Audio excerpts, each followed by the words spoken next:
Hello, and thank you for watching my screencast-o-matic about visual learning and its connectivity to the edTPA. The edTPA asks for us to justify why we're doing what we're doing in the classroom. Particularly, the edTPA says that instructional and support choices that move the students toward meeting the lesson objectives. So in order to show our instructional and support choices are justified, we can base this on what Fisher, Fry, and Haiti call meta-analysis. Meta-analysis is a statistical tool for combining findings from different studies with the goal of identifying patterns that can inform practice. Now, Fisher, Fry, and Haiti have looked at over 50,000 schools and did over 50,000 studies, which provides a certain legitimacy that what they say in this book clearly justifies our choices. Down here, there's a part in the text that I really liked. It said different approaches work more effectively at different times. Now, this speaks to surface learning versus deep learning. There may be some points in the edTPA sequence where we as educators have surface level instruction. And in order to justify surface level instruction, we must provide a reason why. Here we can draw from Fisher, Fry, and Haiti's research and say that sometimes students need different approaches, and sometimes that calls for surface learning.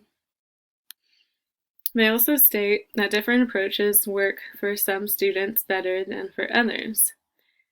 This quote in particular can be used when talking about differentiating in the classroom and why we might attend to our visual learners and then change and do something more hands-on and appeal to our kinesthetic tactile learners.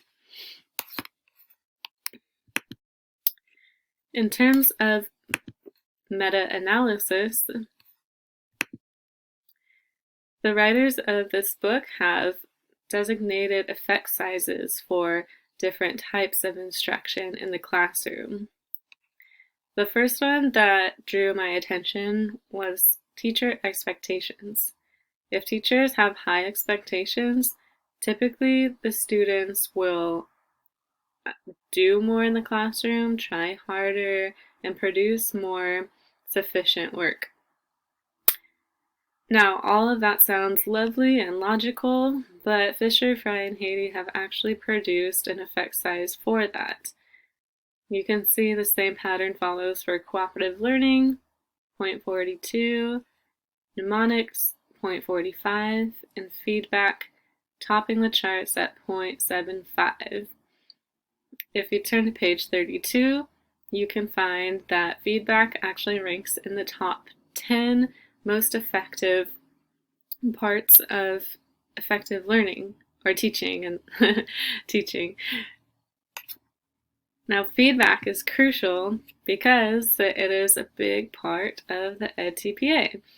It's in task 3, which says to provide feedback to guide learning. To break this down a bit, the feedback should focus on students and giving them clear and specific information on their performance related to the lesson objectives and should align with the evaluation criteria for your analyzed assessment. This means essentially that the students need specific and clear reasons for what they're doing, not wrong in particular, but how they can improve better in specific areas of the particular assessment that you have assigned. So an example that Fisher, Fry, and Haiti suggest is the spelling versus cliches. If you're only checking for spelling in a student's work, that is not actually going to help them so much in the long run, and it's not particular to the assessment that you have given. Unless the assessment is a spelling test, then the student shouldn't have to suffer getting graded down terribly because of their spelling, nor should you, as an educator, waste your time with only checking for spelling. However, if the student has many cliches in their writing, and the writing assessment might focus on academic language or developing your thoughts, then it'd be best, instead of saying you spelt acknowledge wrong, you might say something like avoid colloquialisms or casual language in your writing, and that can leave a lasting impression on the student's writing. Last but not least, Fisher, Fry, and Haiti give us this beautiful thing called citing scholarship. We're able to cite them and show that we as teacher candidates have done our research into best practices. Thank you for listening. This is the end.